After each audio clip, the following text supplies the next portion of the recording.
ഇന്തോനേഷ്യയിൽ 7 നില കെട്ടിടത്തിന് തീപിടിച്ച് 20 പേർ മരിച്ചു. തലസ്ഥാനമായ ജക്കാർത്തയിലാണ് തീപിടുത്തമുണ്ടായത്.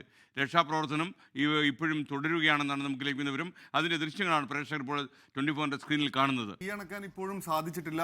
രക്ഷാപ്രവർത്തനങ്ങൾ തുടരുകയാണ്. ഇന്ന് ഉച്ചയ്ക്കാണ് ഈ തീപിടുത്തം ജക്കാർത്തയിൽ ഉണ്ടാകുന്നത്.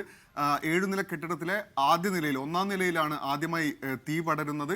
ഉച്ച സമയമാണ്. അവിടെ ജോലി ചെയ്തിരുന്ന ആളുകളുണ്ട്. അവരെല്ലാവരും ഉച്ചയ്ക്ക് ലഞ്ച് ബ്രേക്കിൽ ഭക്ഷണം കഴിച്ചുകൊണ്ടിരിക്കുന്ന സമയത്താണ് ഈ തീ പടരുന്നത്. ടെറാ ഡ്രോൺ എന്ന് പറയുന്ന ഒരു ഡ്രോൺ കമ്പനിയുടെ ഓഫീസ് സ്ഥിതി ചെയ്യുന്ന കെട്ടിടമാണിത് എന്നാണ് നമുക്ക് മനസ്സിലാക്കാൻ സാധിക്കുന്നത്. ഡ്രോണിൽ ഉപയോഗിക്കുന്ന ബാറ്ററി പൊട്ടിത്തെറിച്ചാണ് ഈ അഗ്നിബാധ ഉണ്ടായത് എന്നാണ് പ്രാഥമിക വിവരങ്ങൾ സൂചിപ്പിക്കുന്നത്. അഗ്നിബാധ മറ്റ് നിലകളിലേക്ക് പടരുകയായിരുന്നു. പിന്നീട് ആളുകൾക്ക് പുറത്തേക്ക് ഇറങ്ങാൻ സാധിക്കാത്ത അവസ്ഥയിലേക്ക് എത്തി. മരണസംഖ്യ 20-ൽ നിന്ന് ഇപ്പോൾ ഏറ്റവും ഒടുവിൽ ഇപ്പോൾ നമുക്ക് ലഭിക്കുന്ന വിവരം അനുസരിച്ച് 22 കഴിഞ്ഞിരിക്കുന്നു.